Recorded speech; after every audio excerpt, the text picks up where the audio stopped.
What is up, everybody? Here we are.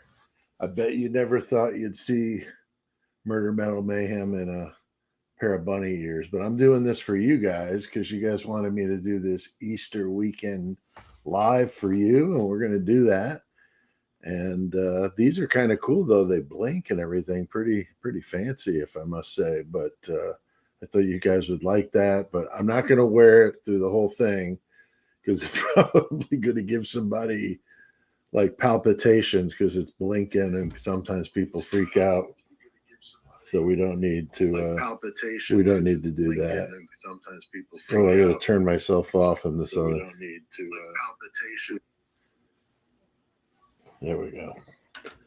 Can't have me going on twice. It's too much. All right, so here we go. Looks like we got the usual group in here so far. So Donna, as you guys know, I'm really struggling with my eyesight, and it's becoming more and more difficult. I don't know why, but it seems like it's getting worse, even though it's only been, a short amount of time. But nonetheless, I'm dealing with that.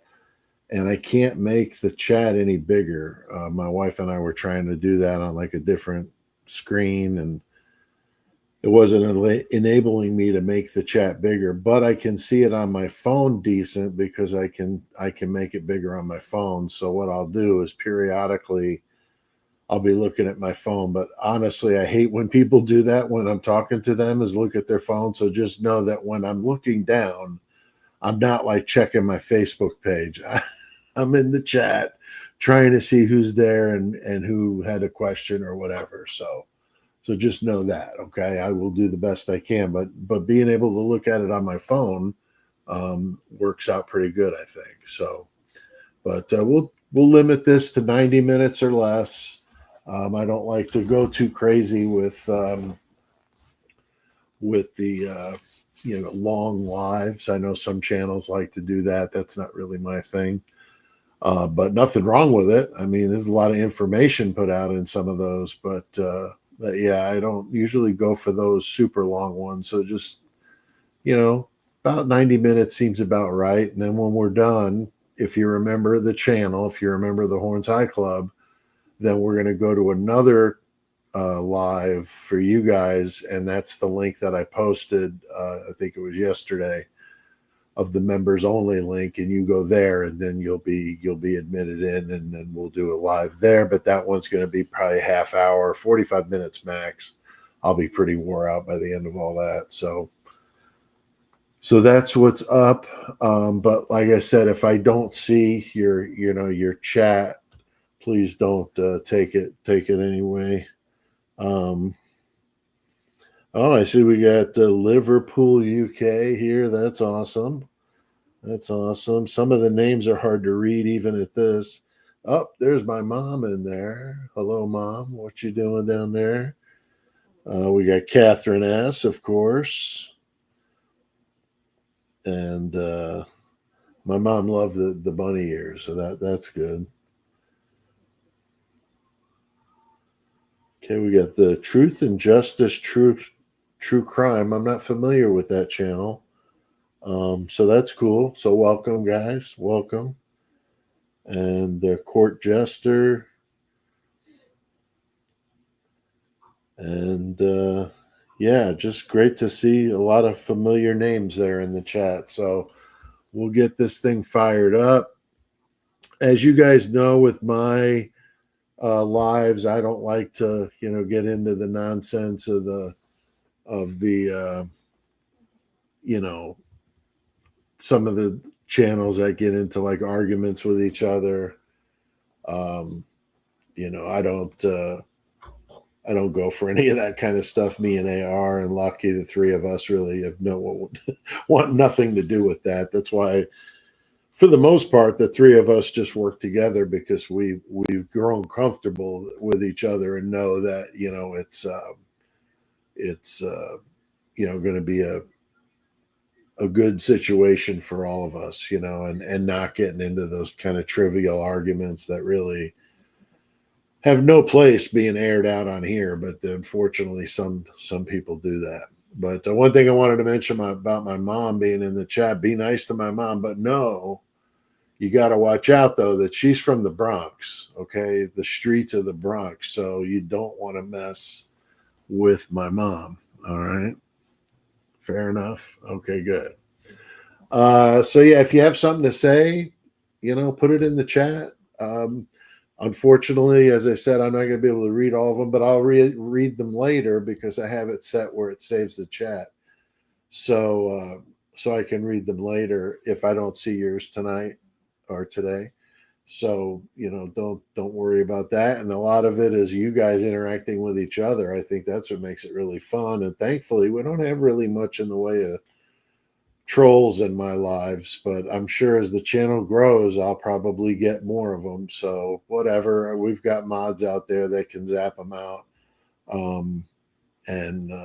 If somebody's getting really dumb in there, we just put them in a timeout and then they can't come back in. So we just passed 12,300 subs here today. So that's awesome. Or yesterday or today. But if you're not a sub to the channel, please consider doing that. It's great for the channel, but it enables us to keep you posted on what we're doing here. And you like the video, like always, that helps. And on the replay, drop a comment down below because that helps the replay get out there to more people. So it's very, very cool. And so let's see. Health-wise, I've got a lot of questions about this, so I'm just trying to knock some stuff out of the box.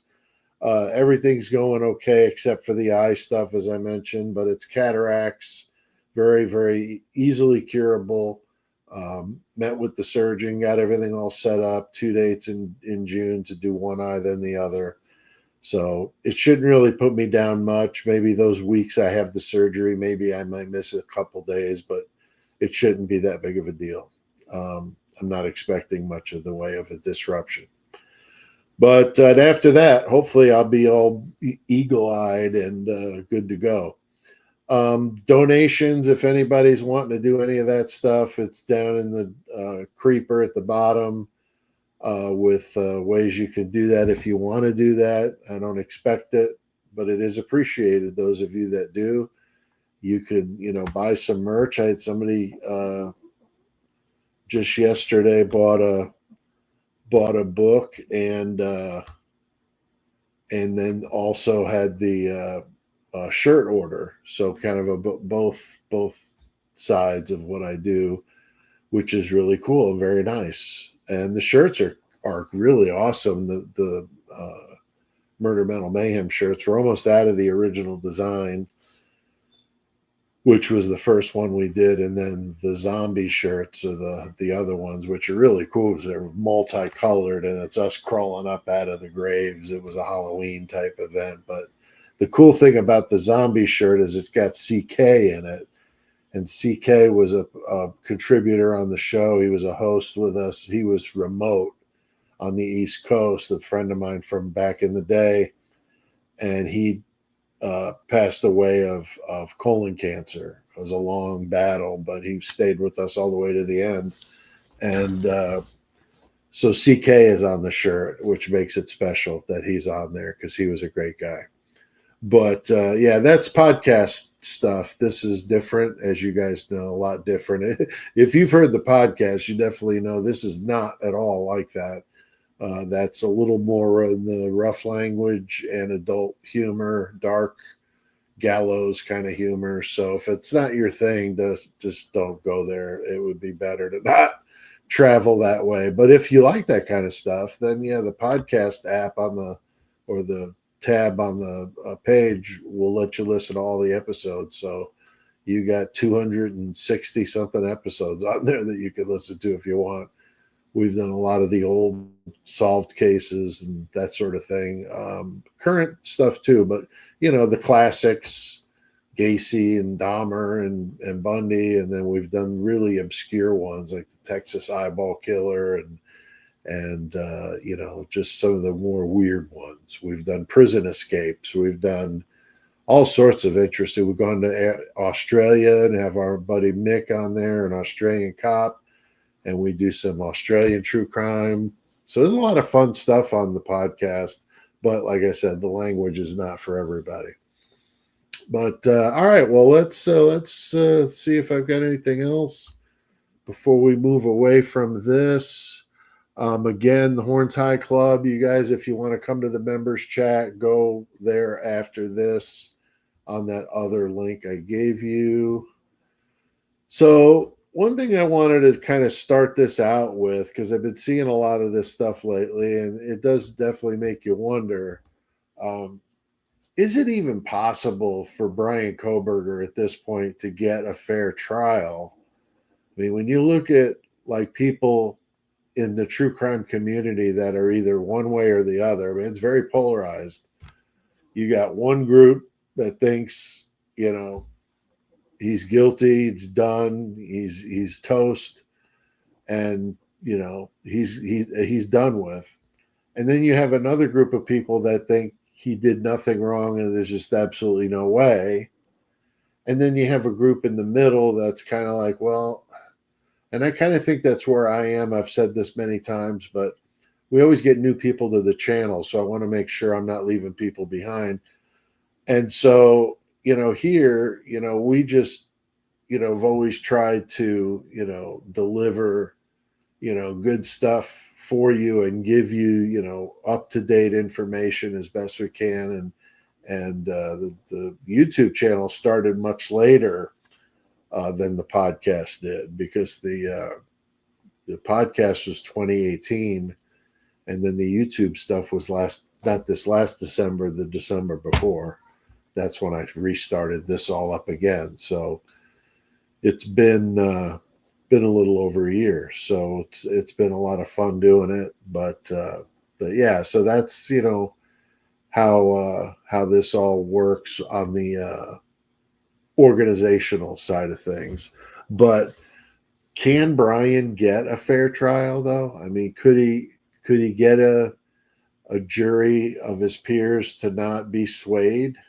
I mean, I don't know how that would be possible, honestly. I mean, we see how people are so polarized here. You got, either he did it or he didn't, and then some people in the middle that are just not sure. If I'm given evidence that's legit, and that's underlining like twice the word legit, that it's a legitimate evidence and it's not some bogus skin cell on a button snap, that's not legitimate evidence, then okay, I would listen to that, and I would want to know what's going on, Brian. What's up, man? Because I've been a supporter of just, let's get the right person. I don't care if it's Brian or if it's Brian's grandma, whatever, or if it's, four other people from one of the frats, whoever it is. I mean, they just need to catch the right person. And I just don't know, if he could legitimately get a fair trial. So I'm going to look here at the chat and see what you guys are saying about it. I just don't, I don't know how that would turn out. And, we thought the change of venue would be a good thing. And I think it is. I mean, I think there's no way he could have got a fair trial in Latah County. I mean, that's, as we've talked about, a combination of Children of the Corn. What's the one? The David Lynch. Oh gosh, I'm trying to think of it. And The Sopranos. You put all those together: Children of the Corn, The Sopranos, and it's right on the tip of my tongue, that David Lynch, Twin Peaks. There you go. Put all those together. There you got Moscow, Idaho. Craziness, violent craziness, with a lot of stuff going on behind the scenes.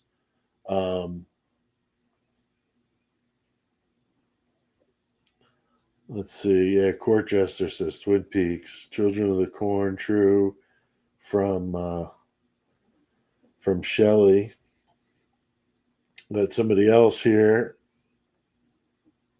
Twin Peaks, yeah. Yeah, I hate that when something's like right on the tip of your tongue and you're trying to get it. So yeah, it's there's no way he could have got a fair trial in Latah County. So I mean, he's given at least somewhat of a of a shake here. But this Judge Hippler, is just absolutely brutal. I mean, he's got his head in his hands. He looks like he wants to be like home, I don't know, whittling wood. I don't know what he does in his free time, but anything other than sitting in that, behind that podium. So, on the bench. But yeah, I don't know. What do you guys think of Hippler? Do you want to talk about that? I mean, how's that going to affect the case? He's definitely very pro prosecution. We know that. So, yeah, Donna says hit that like button. That's right. Thank you, Donna. Thank you. Yeah, this is working out good with my phone. I feel more in tune with what you guys are talking about here.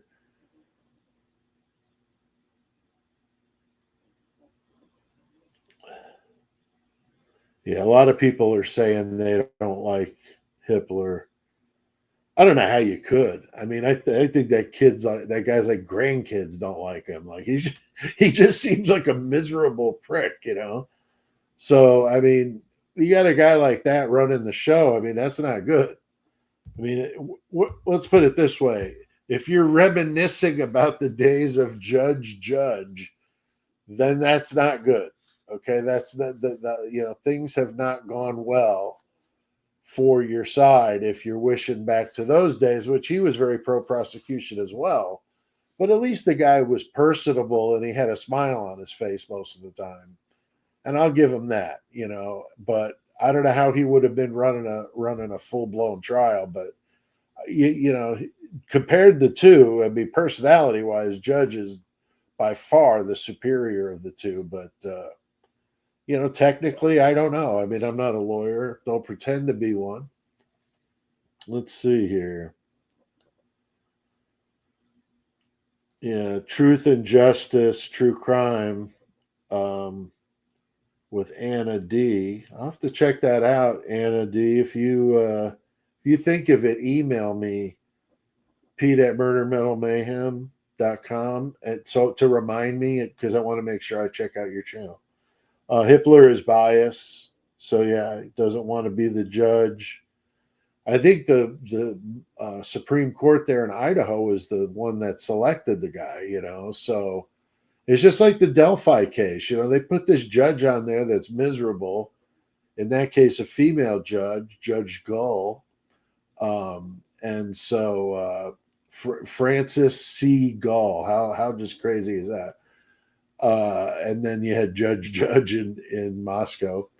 But anyway, yeah, her all pro prosecution. I don't think she gave the defense any quarter.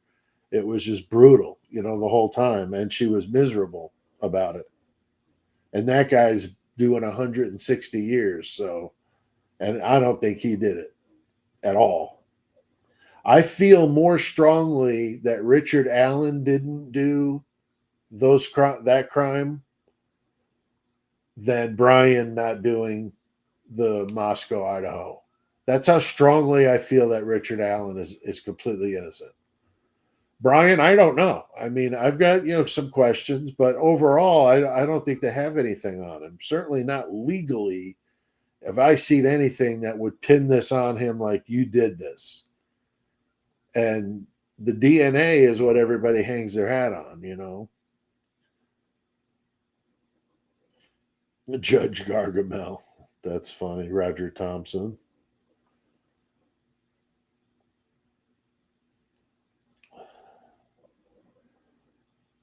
Let's see here. Yeah, Catherine S. says Brian would have had a better chance with Judge, which is sad to say. Because that town, I mean, the problem is, you've got everybody and the university are intertwined, which is personally where I think if you want to know where I think the bedrock of all this Idaho 4, sorry.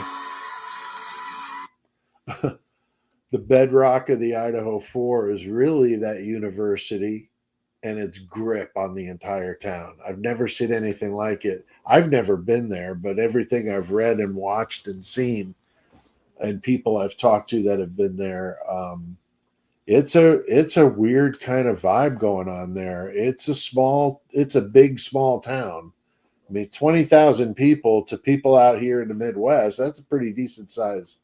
It's a small town, but it's a decent sized town, But of course, when you're from New York City and you hear about a town of 20,000, you think of it like, two streets and a post office. But it's a decent little sized town, but still, they act like it's very cult like. It's like everybody there went to the university. It's like people graduate from there and they stay there. Like it's weird. Like how many people could get that town support? All these alumni that stay there. Obviously not all of them do, but there's been a few that graduate from there and stay there. I mean, look at all the people involved in this case. The lawyers, Bill Thompson. Judge was a graduate. I don't know about Hippler, but they were all University of Idaho people, and it's very, very cliquish. It's very, very cultish. We've been talking off and on about these frats, out there at University of Idaho.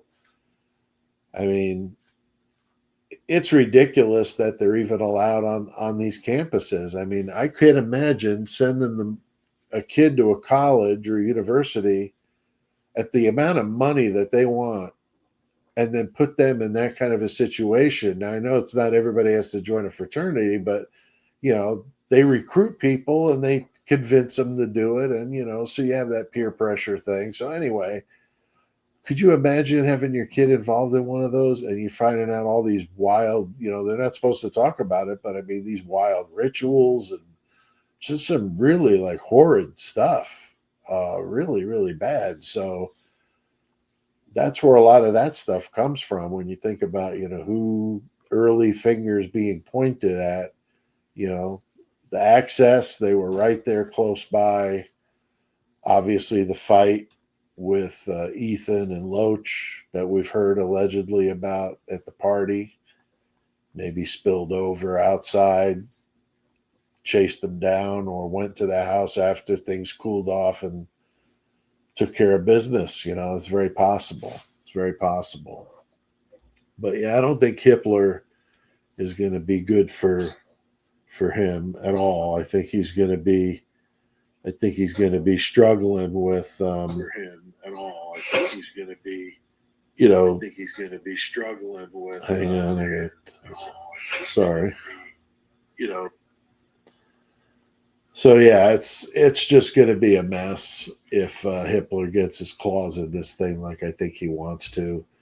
I don't know.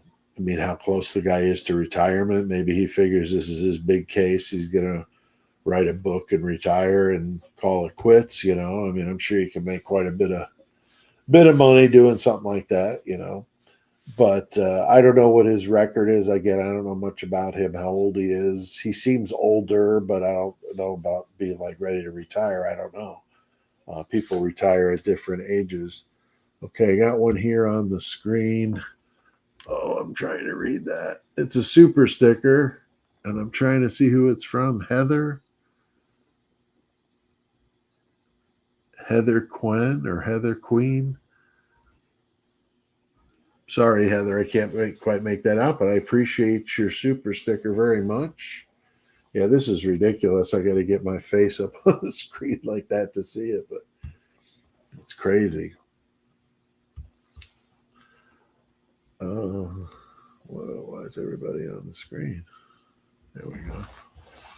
So yeah, it's Hippler, I think, is going to become a thorn in the side. And I heard the trial is supposed to start, on the 11th of August. So that'll be interesting to see, because we know that, Ann Taylor said, she didn't know if she could be ready.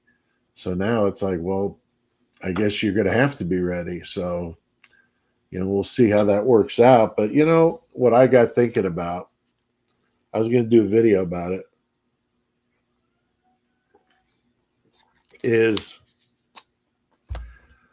when you've got, the, what was I going to say, the university there with such, with such clause in the whole situation.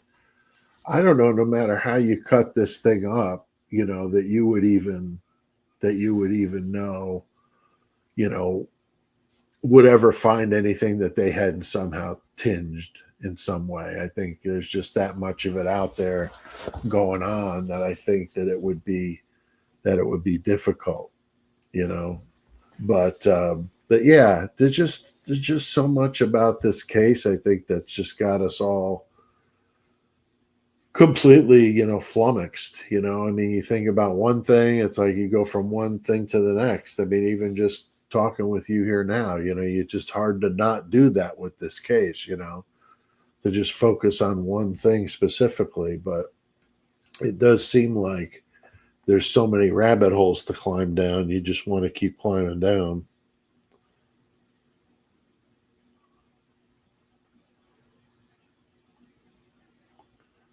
Well, I see somebody here asking about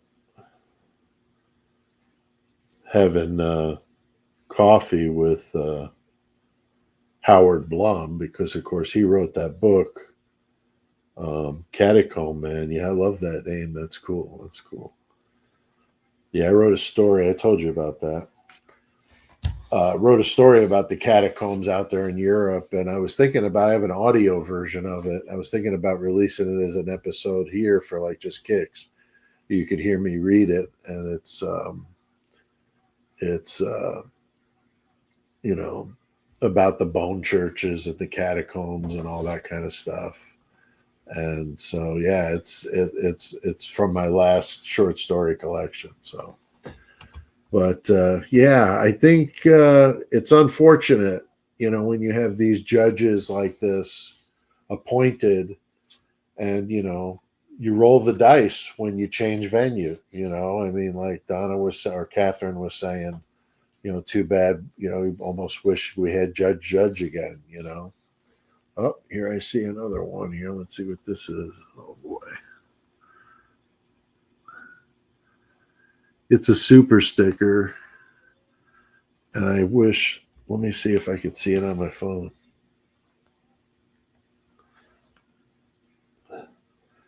Okay, yeah, I think this is the one. Yes, Dreamcatcher.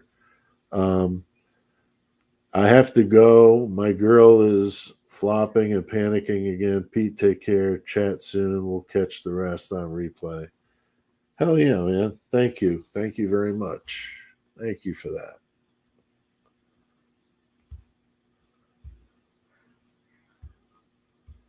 All right. How do we get that off of there? Okay. Yeah, that's weird. That doesn't give me the option to get that off of there. Usually it's a pull down. There we go. Okay. So the next thing I wanted to get into with you, I just had like a list. I keep these kind of loose, just to keep this more conversational than very regimented. But I do like to stay on task and keep it going. I'm trying to see how many people are in here according to StreamYard. It looks like 252 or something like that. So that's awesome. If you haven't already done so, please hit the like button. If you don't forget to do that, that helps. And, get in the chat, enjoy it. It's a lot of fun. We got a good group here that's very smart. I had somebody commented just this morning. I was reading it for the video I did, maybe the one I did today. And she said that, or he said that they'd been to almost all the true crime chat rooms they could find in YouTube about the Idaho 4 stuff. And they said that hands down, that the chat room in the Murder Metal Mayhem video lives were the most up on the facts and really good to each other, like no BS and all that. So you guys are awesome, because that's a very good compliment, both for me and for you guys. So thank you so much for being good and showing the rest of the how we do it here. We don't play games. If somebody wants to start playing games, then they're done, and then that'll be that. But what I wanted to talk to you about is the video I did this morning. It went out about 9 o'clock my time, I think.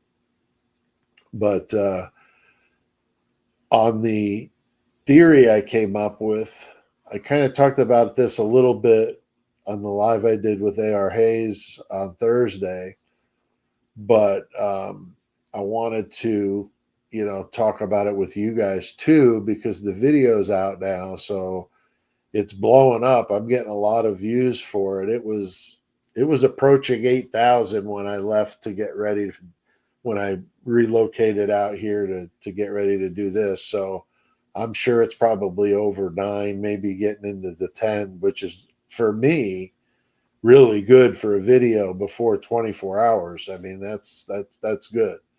So it's getting out there, and I'm sure a lot of people are just like, what the hell? Because it's a little bit on the, I wouldn't say wacky. It's just so different than what we have been thinking about with this case, So I just had come up with it here recently, and I just kind of batting it around in my head, and that's how I do it when I write books.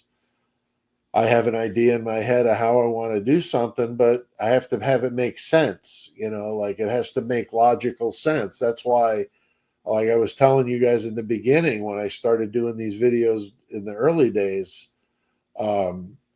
is I'm a writer. I see everything that way. So when I see a story that doesn't make any sense, if I was like grading this like a teacher, let's say, or a professor, which I was not, because I'm just a high school graduate. But if I was, and I was critiquing somebody's work, I would say, dude, this is just no. This doesn't make any sense. Like, there's no way. And the judge thing, are you serious? Like, that's too much. That's just too much. So, it wouldn't pass the smell test. So that's why with this case, I think that it's so poorly put together, it just doesn't make any sense at all. And that's why I think maybe basing the whole thing on one person's interpretation of when this all went down is probably not the best thing to be doing. I mean, think about it. I mean, who are we using to give us an inkling of when this whole thing started? There's one person specifically that was in the PCA, and now we've got those chats between them. But who would you say that is? And I'm sure we're going to get somebody that's going to be able to get that one right, because that's easy stuff. I mean, I think we all know, who that would be. But Dylan, right? I mean, Dylan. I see there one person said it. I'm trying to catch up to the live chat here on my phone, and it's not wanting to be cooperative. So yeah, so Dylan is the one that we're basing this whole thing on. So if she was as inebriated as she claims she was, then I would like to know, how do you possibly put her on the witness stand to verify that anything happened? Honestly. I mean, is that going to pass cross-examination? I mean, have you ever seen those beer goggles, like that they make make you look like what it's like when you're drunk? And they, like Bar Rescue. I love that show. It's one of my favorites. I love that show. And they use them there all the time, and I just don't, I don't know. It's just, it makes me just want to just scream sometimes with this case, honestly, really.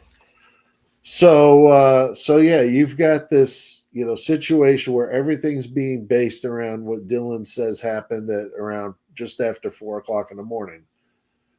So if you're to follow their timeline, of course, their timeline meaning law enforcement, because they, in my opinion, base their timeline on the white Elantras that they say they found in those videos, doorbell cams and stuff. And they claimed it was the same vehicle, which we all, in this camp, most of us are going to doubt that. And I'm one of those. I don't believe that it was the same car. We know there was like 10,000 of them in Idaho. And then also, when you think about it, you got a home football game.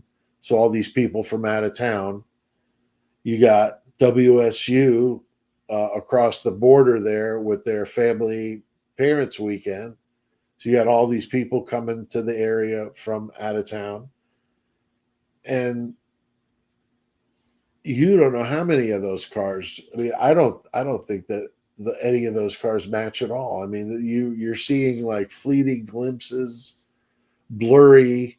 I mean, it's almost like a joke.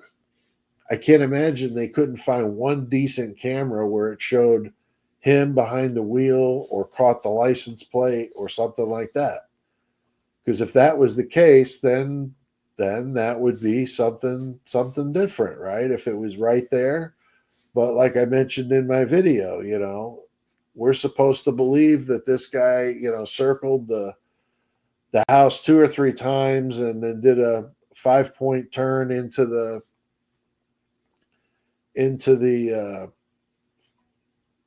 parking space, and then went and did this, and then got back in his car and took off, leaving nothing whatsoever behind, and so it just doesn't make any sense. So I started to wonder, what if the time wasn't what we've been saying? Because I've been saying, like, I think between 2 and like 3:15 or 2:30 and 3:30, that in that area there is when a majority of it happened, in my opinion. But if you were to believe this other theory, and again, I'm not saying I believe in it, I'm just saying what if, kind of interesting to explore other options. What if the crimes happened much later? And when I'm saying much later, I'm talking like 7 or 8 a.m., early in the morning. Now, of course, then the question is, well, how does that change things? Well, there was a calming of the phone activity around that time. So there's that. Then you've got, the idea that you've got this documentation of all this flurry of activity, and then this quiet time, and then a flurry of activity leading at almost a breakneck pace up until they called 911. So that makes me wonder what was going on then, right? Now, what would be a way to possibly change up the idea that these crimes were done the way they've been saying, with sharp edge weapons? Okay, let's just say that that's the case. It would be a bloodbath in there. We all know this. And the whole dripping down the foundation, I don't know if that was ever tested. If it was, I've never heard results. So I don't even know if that's real. Because I used to shoot music videos and we used the theatrical blood, and it looks very real. So that could have been anything. But my question is, what if the crimes happened later? And what if they weren't the bloodbath that we've been led to believe? Because we have a problem. We've got a 911 call about a passed out roommate from being drunk the night before. And then we have the coroner saying it looked like the Manson family rolled in. And it was just nasty, bloody, and just horrid. Those two things don't don't meet, right? I mean, if it was that bad in that room, you would, how would you possibly think the person laying on the floor or on the bed or wherever she was, I think she was on the floor, how would you think that that person was just passed out drunk? You would just ignore, oops, sorry, you would just ignore all the rest of what you're looking at, this absolute bloodbath, if we're to believe that if that's what happened. That just doesn't make any sense. I mean, you'd open the door and be like, oh my God, and start screaming. Like, that would be immediate. Not let's open the door and go over and just see if she's okay. I mean, seriously. And the way she was brutalized, I mean, this would have been very obvious. And this isn't like some big Victorian mansion bedroom. This is like little college kid bedrooms, So there's a few feet of this. This isn't like you'd be like across a big room. You would see it. Then, not to mention, you got this 6'3" or 6'4" dude in there with her, Ethan, who's also been brutalized. So you would have had to not see him somehow in a small room like that. And I just defies all common sense. It defies all common sense. And that's why, people don't believe it. It just doesn't make any sense.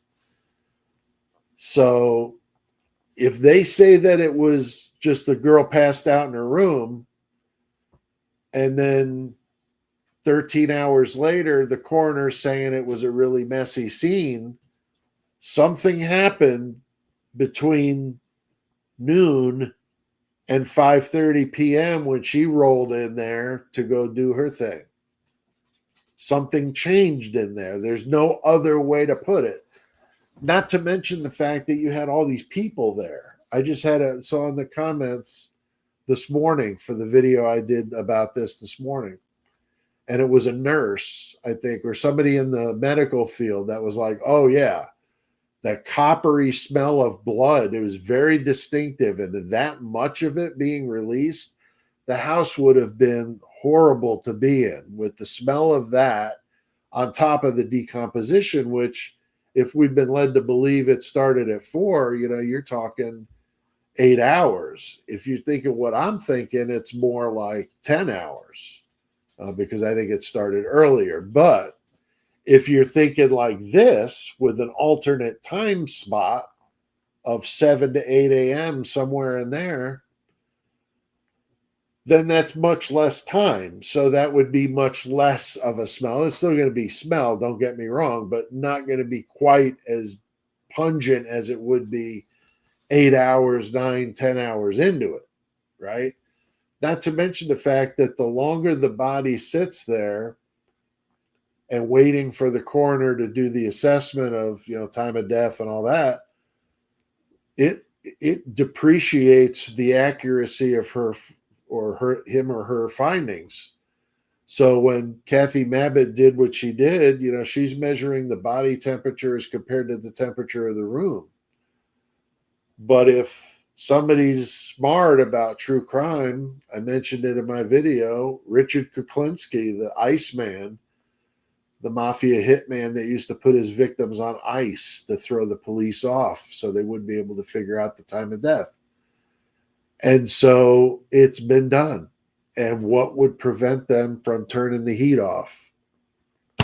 We know the window was, or the front door was open. Was the front door open because the smell was so bad? Probably. But it would also bring in that cold air. It was cold out at that time of the year. So you've got, the potential of throwing it off based on the temperature of the bodies as compared to the room temperature that's now much lower than it would be under normal circumstances. Or if you went the other way and turned it up, then it would excel that whole process and throw it off that way. So it messes with it.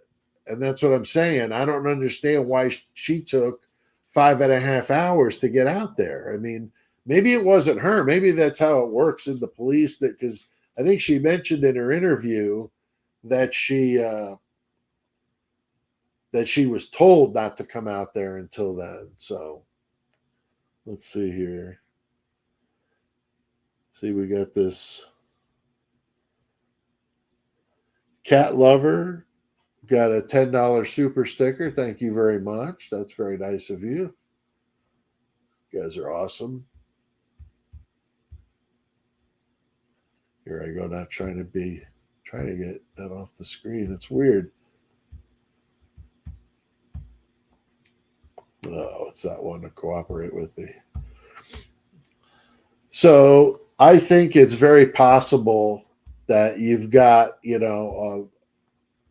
a lot of confusion there that morning, but I think it would be unmistakable to have the smell of death be that prominent there to where you could say that it would people wouldn't have noticed. You would have had people throwing up in the parking lot. I mean, it would have been really bad, right? And you didn't have any of that. So maybe that supports the idea of something happening later. I don't know. I'm just saying, what if that's, how it worked out, where you've got a later time frame, something we hadn't thought of before. And it's like the alive theory I had last year. People went nuts when I did that. And I had a guest on, Michael Adario, who caught some interesting things on his channel. And he was, contacting me about doing a video together. We did one, but it was very interesting about the parallel, investigations. And that's where, that all, first came about was, working with him on that, and that was something I'd never even thought of before. But a lot of people got all up in arms about that, because I said, well, how do we know that they're not in like witness protection? We never saw bodies coming out of there. I'm not saying they didn't because they had that tarp up, but typically you see that kind of stuff. What about the Manson murders, the Sharon Tate murders? Remember how bloody that was? And I remember looking at that Helter Skelter book going, oh my God, there's like crime scene pictures in there. And this is like the JFK assassination. That's what I don't understand. Like, why is it to that level of secrecy in this case, which only makes me believe that there has got to be something bigger than any of us have any idea going on here or went on here. I know there was that big bust in Washington, a few months after this. Was that the reason why this all happened, or was that somehow tied into this? I don't know, but I've never seen, a homicide get that much attention from, from the outsiders looking in. I mean, it just doesn't seem to make sense to me. So I don't know, but that was definitely part of the idea of thinking about the shift of the time, how that would affect the smells and all of that kind of stuff. And then if you had the playing with the temperature in the house, and we know that there was that heating and air conditioning contractor vehicle there the next day. I wondered what was going on with that because there is a forensic method you can use to take DNA from heating and air conditioning vents. As a matter of fact, Australia has been doing some like groundbreaking work in that field. I've interviewed that former Australia police officer, Mick. If you want to see that, actually go to my playlist for the true crime deep cut videos, which are longer form videos, and check out the one I did on the crime scene investigation and DNA. And that's the one I had Mick on with me, and he fills us in on that. And it's pretty interesting stuff. I mean, I asked him some pretty point blank questions, like how easy would it have been for someone, whether it be the police or someone, to plant that knife sheath in that crime scene and get his DNA from it or from something and put it on there. And he said it would be incredibly easy. So, you got his doorknob, his car door, his office at the university. You got quite a few ways you could get that from him. All we're talking about is a skin cell. We're not talking about blood. We're not talking about bodily fluids at all. We're just talking about a skin cell. And that's why that touch DNA, if it's on a transferable item, and in this case, a knife sheath would certainly be transferable, then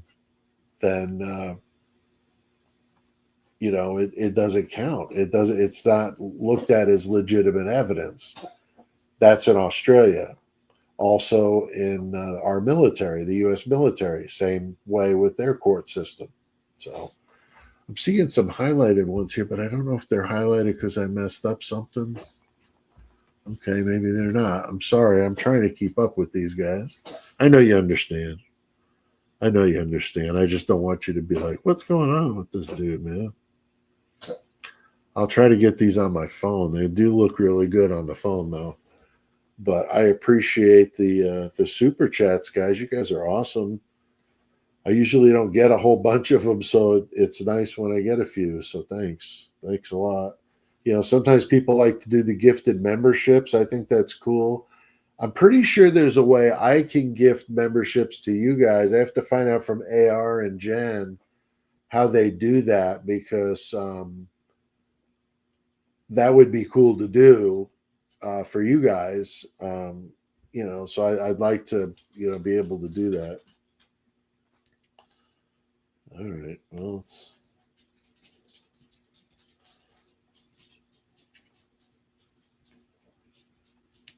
trying to find these super chats. Usually it lights them up, which is nice. Yeah, I'm not seeing them yet, but they could be just that I haven't caught up to it yet. So I'll try to call you guys out. But thank you very much. I can't read the name. It's killing me that I can't do that. Believe me. Here's another one. I can't read this one either. I'm looking on my phone to see if it's caught up, but I don't see any of these ones in this group highlighted, which sucks. But I'll keep looking. And then that one, another one. Wow.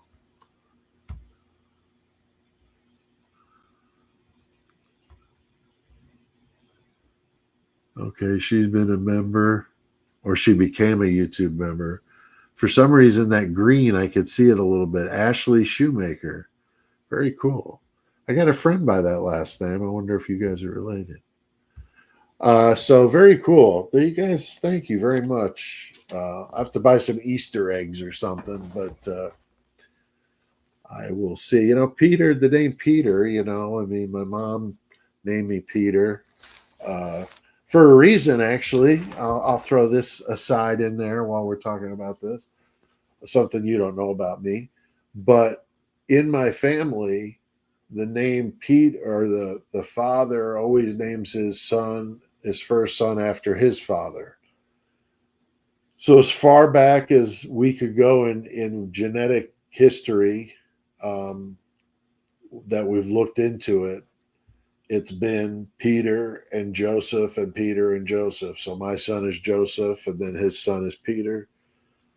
So it continues with him. He's the one last one out there that I told him he's young, but I told him one day he has to have a son and name him Joseph. So keep it going. But I think that's kind of cool. It's a tradition. That's why, like, when you watch The Sopranos or one of those, or was it? I think it was Goodfellas, where he's at the party and he's like, "It's Peter and Paul and Petey and Paulie," and he's just like, everybody's named Peter and Paul, but my family, it's Peter and Joseph. But anyway, that's neither here nor there. But yeah, thank you guys very much for your super chats. You guys are awesome. All right. So I don't know what you guys think about this with this alternate theory. I mean, I know it's out there. And, I came up with the name Wake and Fake because fake meaning, a complete fake out from what we may have thought. I don't think it's entirely out of the realm of possibility at all. I mean, I think it's very possible. There's another one. Jeez. Okay. Uh, is it Carl or Chris? Chris, $5. Thanks, Pete. Late for me. Great live. So wherever you're at, Chris, thank you very much. Hope I didn't butcher the name. That's what it looks like on the screen.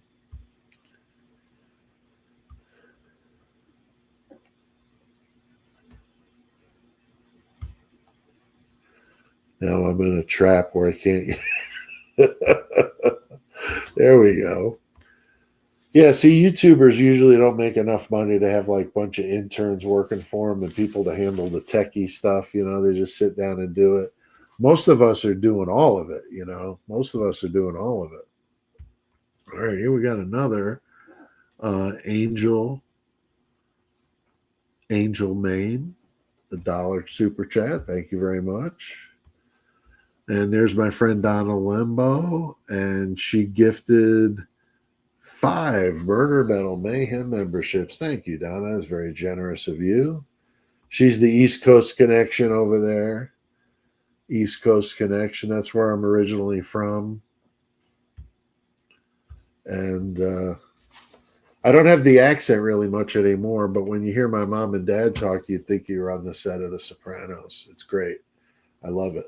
I love that they still have that. I don't. I wish I did. I never really had it that strong. I watched a couple of band interviews with me before I moved out here, and I would have been like 19.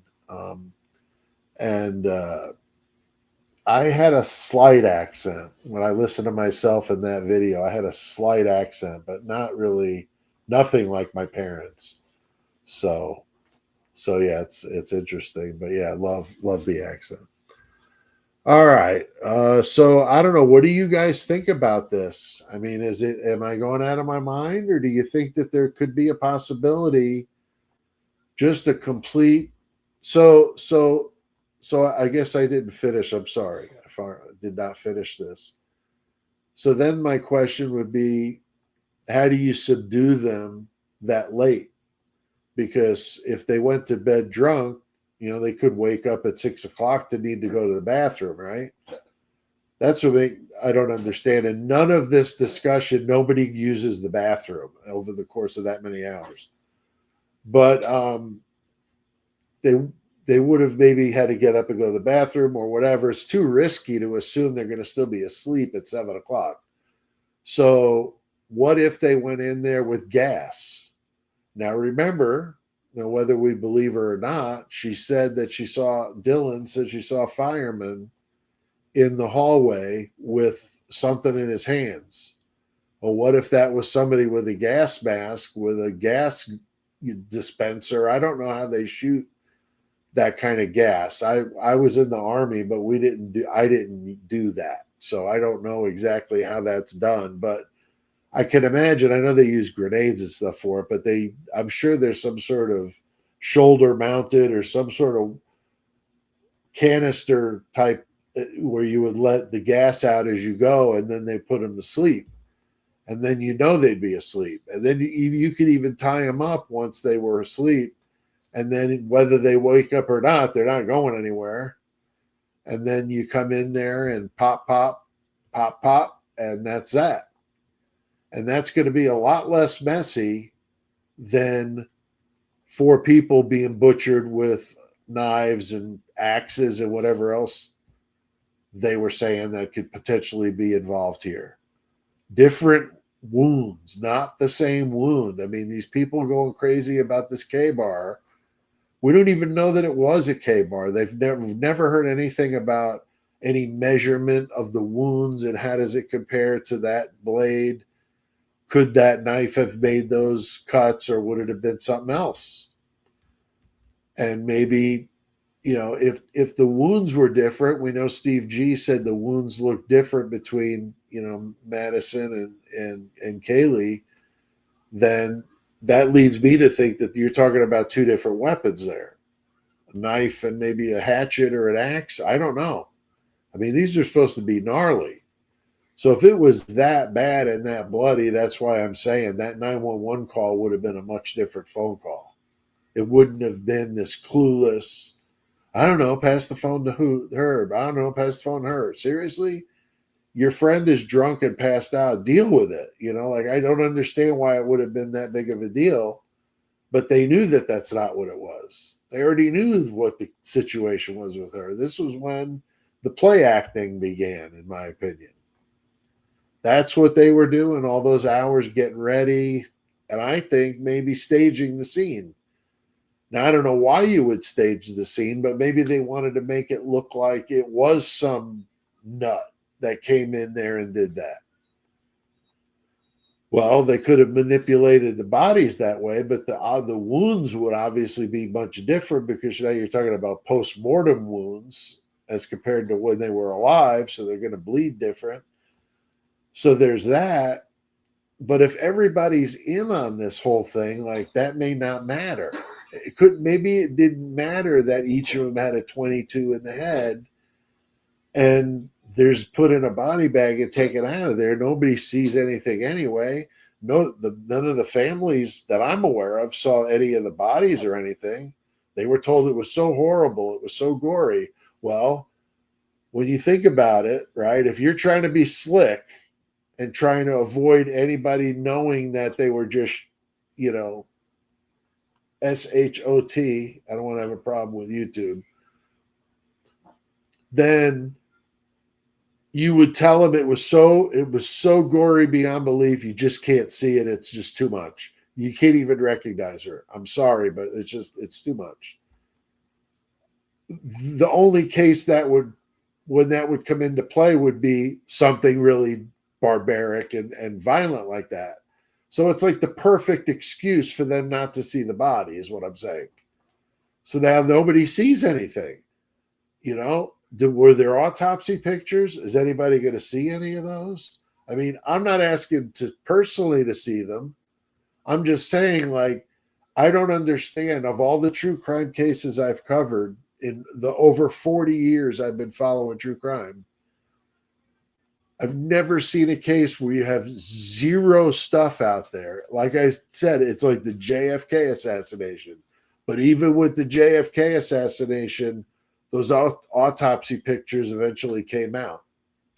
As a matter of fact, the UK band, if we still got the UK people here in the house, the UK band Carcass came out with an album called Smell the Carcass, I think, and it's the JFK autopsy picture. They banned the cover, and then they came out with an alternate cover with that on the inside or something like that.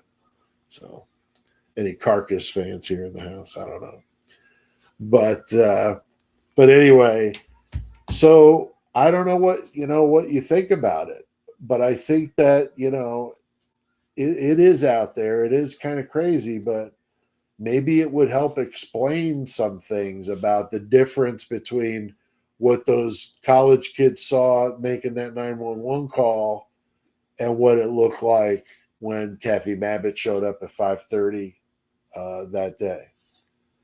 Something happened in there. There's no way it didn't. And who was there from 12 o'clock to 5:30 before Kathy Babbitt got there? Who had sole control over that crime scene? It was the Moscow Police Department, and I'm assuming the FBI. And that was it. And so that's when something happened. So it only makes sense that those two groups somehow are involved in this. Because if it happened on their watch, they would have been there when something was done to either lie to the public about how it happened for other reasons, to hide how it really happened, because maybe I'm just throwing ideas out there, but maybe the college did, or the university didn't want, people to think that there were drug hits going on. I know it was off campus, but it was real close to campus. That's not good, that kind of stuff getting in the newspaper. And we've talked before about the big $700,000. We've heard it 1,000 times. The deal with the University of Phoenix, that they were trying to buy the University of Phoenix. So that kind of media attention, not good if you're trying to work a big business deal with somebody. So, and we know that Moscow police have a way of taking, cases that look very suspicious and turning them into accidents, convenient accidents. Hudson Lindo or Lindau, Hannah Clear. I'm going to be doing a video on Hannah. I did one on Hannah last year. It went over very well. As a guy, it's kind of tough sometimes with certain subject matters, but I think I handled it well. And her story needs to be told. It's been told. Her family thinks it should square to leave it alone. But something wasn't quite right with that situation. So you had some mysterious passing aways on the campus, but they're all ruled accidents. Hudson Lindau was like a all-state swimmer or a lifeguard or something like that. He drowned in 2 inches of water in a creek. People have suspected that he was, ended in the building, maybe one of those hazings that the frats are known to do. He was a member of Sigma Chi. And maybe things went crazy and they had to get rid of him and threw him in the creek. I don't know. I'm just making assumptions. If that's where he was the night this happened, then maybe something happened at the frat house that would have caused him to end up out there, But because it's the frats, and the frats comprise 75, the frats and the sororities both can make up 75% of the donations that come into the University of Idaho. So money talks, right? I mean, they're the ones paying the bills. So when their people screw up, the Greek system screws up, they somehow or another get it swept under the rug. No big deal, nothing to see here. But yet all this is going on. And I know that some people that don't agree with us here think that this is kind of like Black Helicopter and getting all crazy about the conspiracy theories. But what else explains this? What else explains this? The alive theory, a lot of stuff made more sense when you looked at it that way. Go check that out. It's in the Idaho 4 playlist. The video I did on the alive theory. I don't know if I did a true crime. I might have done a true crime deep cuts on it too. I don't remember. I talked about it for a while. It was about a year ago. It was right before I got sick. It's crazy to think next month will be a year. The end of next month will be a year since I got the necrotizing fasciitis hit, and that was, just wicked. And that's when it all started. So crazy to think it's been a year, and then at other times it feels like it's been forever. But yeah, so these alternate theories can hold some water. Now, everybody that doesn't agree with it thinks you're nuts or you're kooky or whatever. But I don't know. I like to think outside the box. I mean, I don't want to tear that phrase apart, but I like to think differently than others. I look at it, like I said, as an author, as a writer, I look at things a little different. And that's when I came up with the other concept about were they all watching this on their phones. Now, caught a lot of flack over that, but I'm not the first one that's talked about that. Huda London was talking about that. That's where I first heard about it.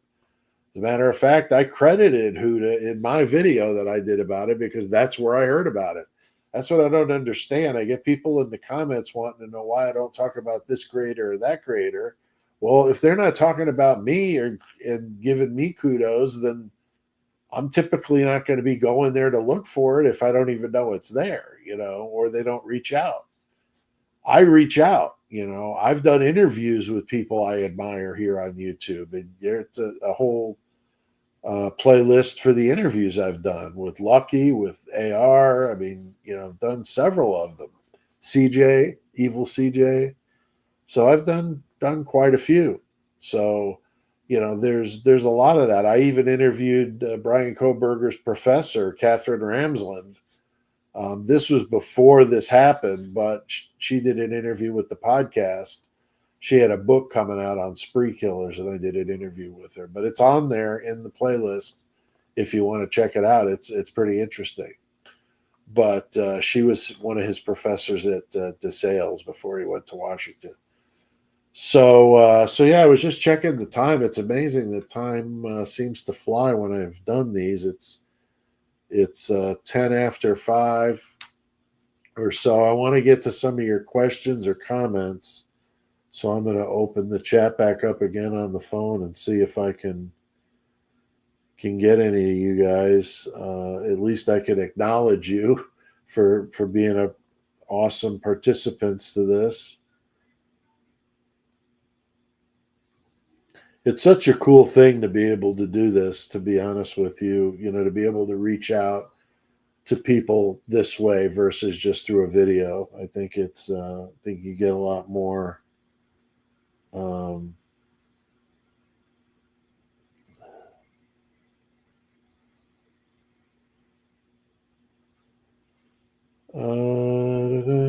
just looking here.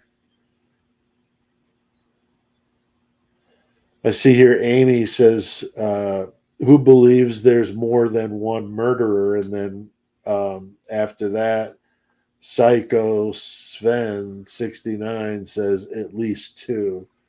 I would agree. I think, I mean, the 4chan post, I mean, it's hard to argue with the 4chan post. I'm telling you. The 4chan posts were almost dead on everything so far. So hard to argue with it, but they're saying, I think 2 groups of 2 were over there. And I don't know if that's talking about the cleanup crew or what, because, they talk about that one of the frat boys, his dad was involved in a commercial cleaning business, which is true, but he was out of the business by the time this happened. But that doesn't mean that his son may not have been around it or may have worked there in a summer job or something. I don't know. I'm just saying. But I looked into it just to see if there was anything there, and I didn't really see anything there. Here's Spaz McGee saying there was no live stream at the Grub Truck. That's just silly. I don't know. I mean, they had that Twitch live feed, is what I've heard. It's actually a really good idea when you think about it. Like, let's say you're a college kid and you're wondering where's your buddy at. You can go on there and see if he's at the Grub Truck. I'm going to head over there and get some food, whatever. And it's good for business, I would think. I don't know any other reason why you would do it, because it looked like these guys were selling drugs right in the middle of the whole cameras and everything. That was really suspicious with Joe Vito and Hayden Villa standing there. Most of that Grub Truck video. Talk about some good Grub Truck video stuff. Bubbly Waters and Huda London. That's where I got a lot of my info when I did stuff about the Grub Truck, which is very fascinating. Because is it just that we're looking at it that hard, or is there really that many weird little things about that video that make you want to go, what the heck? I mean, why were they chanting Xana's name at like 2:10 a.m. and all staring at their phones? If they weren't watching what we think they were watching. I mean, seriously. I mean, that's when they were all at the Grub Truck after Kaylee and Maddie leave. If you watch the Grub Truck video, most people Stop watching it when Kaylee and Maddie leave. Keep watching it. At about 2:05-ish, maybe 2:10, I don't know exactly, but you hear some guy scream round one, and then you start hearing people yelling like they're watching a fight, like a UFC fight or a boxing match or something like that. And then you hear a bunch of people screaming, Xana, Xana. What else would you be looking at? How many people do these guys all know named Xana? I mean, seriously. So it's very suspicious. And then if you look at the Banfield video, which is a whole nother thing, the police body cam, if you're new to the case, that's a good one to go to pick apart because there's a bunch of stuff there. But in the Banfield video, you got the Saeed on the Banfield, the bushy eyebrow guy. He comes in with a bunch of beers in his hands, talking to the police, but he's also looking at his phone, and it's just before 3:00 a.m. And that's when I think that the second wave on the third floor happened. That's my personal belief. But again, the theory I came up with the wake and fake, is it possible to shift the whole thing? Yeah. You really can't shift it any earlier than what I'm saying because you got the Grub Truck. Now here, this guy here in the chat, Spaz, said he doesn't think it's legit. Maybe he's right. I don't know. But I have no reason to think it's not, but I don't know. It jives with the times when they get picked up and so forth. And I'd love to do maybe next weekend, we do the next live. I'm going to have Lucky on with me.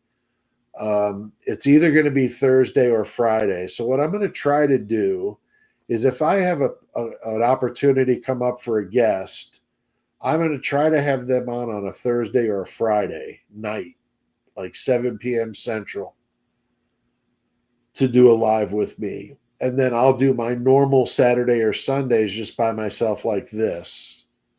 And then a members only after that. That's kind of what I'm thinking. I'm still trying to, let this thing play out and see, what works the best. Here, True Love says it was Ethan's blood dripping outside the house. It's possible, but I'll tell you what. I used to be a building inspector. I mentioned this one time when this subject came up about the blood outside. For there to be that dripping down the foundation wall, it would have had to have been like puddles of it for hours and hours and hours, puddles of it, for it to seep down like that. I've been involved in a lot of flood damaged housing and stuff like that, where the room is taken in like a foot or two of water. And that's not something that usually happens even in those situations. So how much blood are we talking about? Is it like The Shining with the elevator scene kind of blood? I mean, that maybe, but I'm just not seeing it. I don't know. I always thought it seemed phony to me. Like, ooh, we're going to scare people off of wanting to go into this house. So we're going to put some blood on the foundation and make them think it's so horrid and so terrible that I just can't bear to see it. I don't know. I mean, in today's world, that would probably make people want to go in there. So I don't know if that holds any water nowadays or not. Okay, here's a good one. Fox Ben Reuter says, is that the same time that Dylan called Eric Gower? Yes. At 2:10, that's a good observation because I had thought of this as well, the significance of that. At 2:10 a.m., she's calling Eric to see if he's still out driving. If you believe the story we've been fed, he would have dropped them off at like, 1:56 or something like that. So this would have been about 15 minutes later. She's texting him see if he's still out. I always wondered if that was code for something, right? Because we don't know. Like, remember back in the pager days, you used to have like little codes with your friends, number 8 is whatever, we got homework tonight, whatever. And people sent messages to each other coded like in numbers. Well, it could be the same with this. If I text you at after 2 o'clock and ask you if you're still out driving, that means I need you to go do this. Or, yeah, you're going to be the door dasher because I'm still not sold. I mean, it's possible. It's the paperwork says MM, and I only know 2 MMs in this story.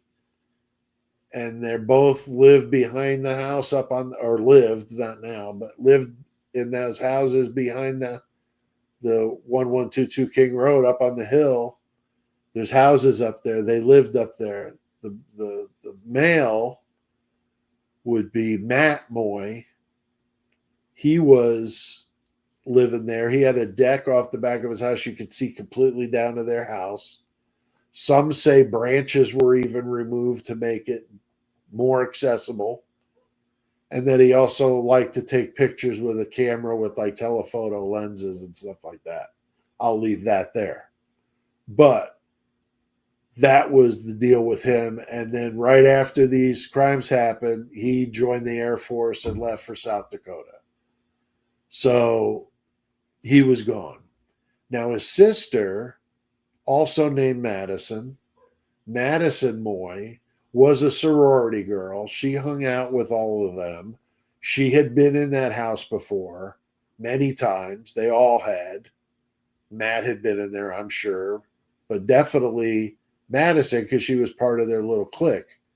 So she knew all about that house too. So was she the door dasher? We don't know. We've heard somewhere along the line that it was a female. And I know for a while we were thinking maybe Emma Bailey, because that was the obvious choice at that time. But I don't know if it was her or not. I don't really know. I mean, I don't know why they're calling out an MM if that's not the person they believe is the DoorDasher, because they've got the records from DoorDash of who the driver was. So whether you want to believe it or not, I mean, they've got the documentation from them for their employees. So I think it would be hard to fudge that with DoorDash. But so which of the 2 MMs do you think it was?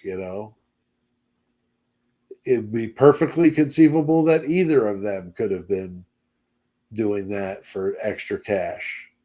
I don't know if they were rich kids. That I don't know.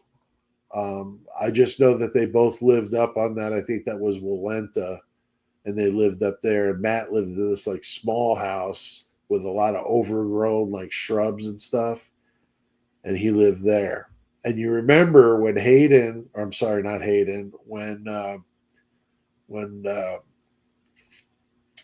Saeed is out on the band field and he's talking to the cops. Remember when they asked him, where were you at? Where were you coming from? And he said, Matt's house. So then they said something about, is there a party over at Matt's house? He says, yeah. So is that Matt Moy? I don't know. Now, Saeed is a local. He's from Moscow. His dad at one time was a professor there. I think he's moved to Colorado now, but at one time his dad was an employee there. So I don't know if he was born there, but that's where he lived there as a high school age. So he wrestled for the Moscow high school, and I don't know if he wrestled at the college level or not, but anyway, so he said he was partying at Matt's house. So was that the same Matt? We don't know. I don't know. I shouldn't say we, because, well, none of us know, but we don't know what the law enforcement knows, which is very frustrating, isn't it? I mean, it makes you crazy. But good point by Fox Ben Reuter about the call to Eric Gower at 210. And also that Indeed, going to that Indeed app on Dylan's phone. had a bunch of people commenting about that. And one thing I didn't realize, because I don't use Indeed or LinkedIn, I have a LinkedIn account, I just don't use it, is that you can message people through it. So that makes me wonder as well, just like the coded messages, could she have been communicating with somebody through that Indeed app so that she didn't have to send a text or an email to have some sort of trace of it? Just go in this anonymous, I don't know how they do it on Indeed or LinkedIn, but some way of messaging somebody else in the network. I don't know, but it makes you kind of wonder. It really makes you wonder how this all goes down. Let's see here. Yeah, here I see Manda Wood says Ethan's mom said 2 a.m. was a dark hour. Yes. I talked about that in a recent video about that that's why I say I think the attack of Ethan and Xana happened just after 2:00, which would jive with this. Now, how did she know this? I don't know. We know that the other two parts of the triplets were there. Now, how messed up is that? They were at that Sigma Chi party, so they would have probably had some inside knowledge of exactly what was going on over there and how. I mean, are we just talking about a couple of shoves, or are we talking about like being pulled apart, like ready to kill each other? I don't know.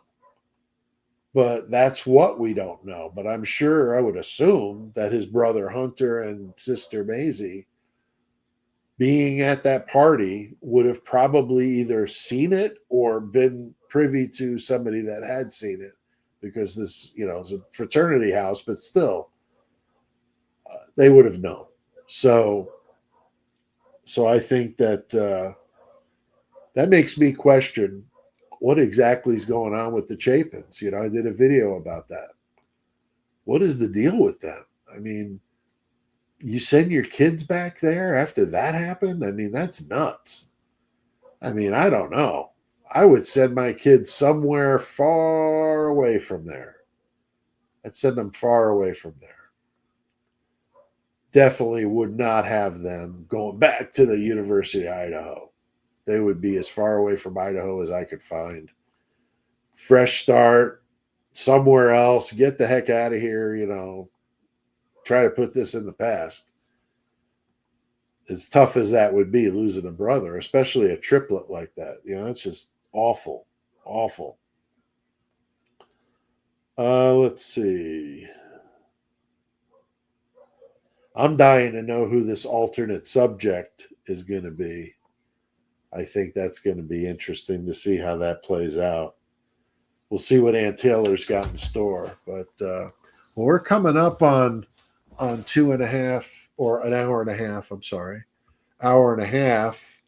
So let me see. I got a little bit of housekeeping to do here with you. So yeah, we covered a bunch of different stuff today. I hope you guys liked it. Again, I tried my best to be as involved with you on the chat as I could. But make sure, if you haven't already, guys, hit that like button. Subscribe if you're not a subscriber. I don't drive you nuts, but I try to give you the up-to-date information. If you want to go and be a member of the Horns High Club, you can do that. We're doing a members-only video here, live for members only, coming up after this is over at 5:45 Central, so it's about 15 minutes. So I'll see you guys there if you're a member, and if you're not, maybe think about it. It's only $1.99, but I know money's tight, and you probably have other memberships, so you do what you need to do. But I appreciate it very much. Thanks again, all the super chats.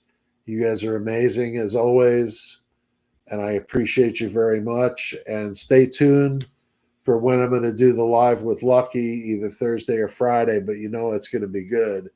So I'm looking forward to that. But I'll see you guys next time. Take care.